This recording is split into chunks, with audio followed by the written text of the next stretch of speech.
Pendant 6 jours, plus de 150 chefs d'État et ministres se réunissent à la tribune de l'Assemblée générale des Nations unies. Cet événement annuel est l'occasion pour chaque dirigeant d'exposer ses priorités nationales, ses inquiétudes face aux enjeux internationaux, ainsi que sa vision du monde. Comme le veut la tradition diplomatique, c'est le président du Brésil, Luiz Inácio Lula da Silva, qui ouvre le débat général.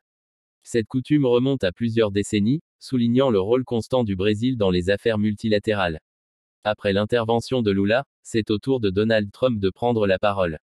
Le président américain est connu pour son goût prononcé des grandes tribunes internationales, qu'il utilise souvent pour affirmer sa doctrine America First, l'Amérique d'abord. Son discours devrait suivre cette ligne idéologique, mettant en avant les intérêts américains au premier plan, tout en insistant sur ses réussites économiques et diplomatiques passées. Il n'est pas exclu que Trump évoque, une fois de plus, son souhait d'obtenir le prix Nobel de la paix, même si aucun élément concret n'a filtré sur le contenu exact de son intervention. Il est probable cependant qu'il aborde les deux grands sujets au cœur des préoccupations actuelles, la guerre en Ukraine et la situation à Gaza. Lors de sa précédente campagne, Trump s'était engagé à résoudre ces conflits rapidement s'il revenait à la Maison-Blanche. Cependant, ces promesses restent pour l'instant sans effet, les deux crises étant toujours en cours et loin d'une résolution. Le président français Emmanuel Macron doit également intervenir à la tribune ce mardi après-midi. Son discours est très attendu, car la France joue un rôle important sur la scène diplomatique, notamment au sein du Conseil de sécurité des Nations unies. Macron devrait lui aussi s'exprimer sur les crises internationales majeures, en particulier celle du Proche-Orient et de l'Ukraine. En marge du débat général, 2 réunions de haut niveau sont prévues au Conseil de sécurité.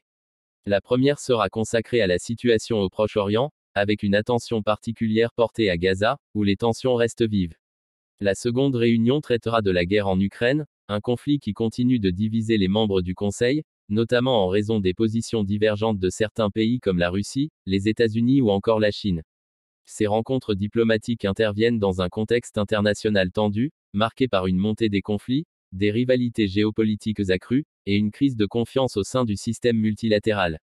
L'Assemblée générale de l'ONU apparaît ainsi comme une plateforme essentielle pour tenter de restaurer le dialogue entre les nations, mais aussi pour exposer les fractures profondes qui traversent la scène internationale actuelle.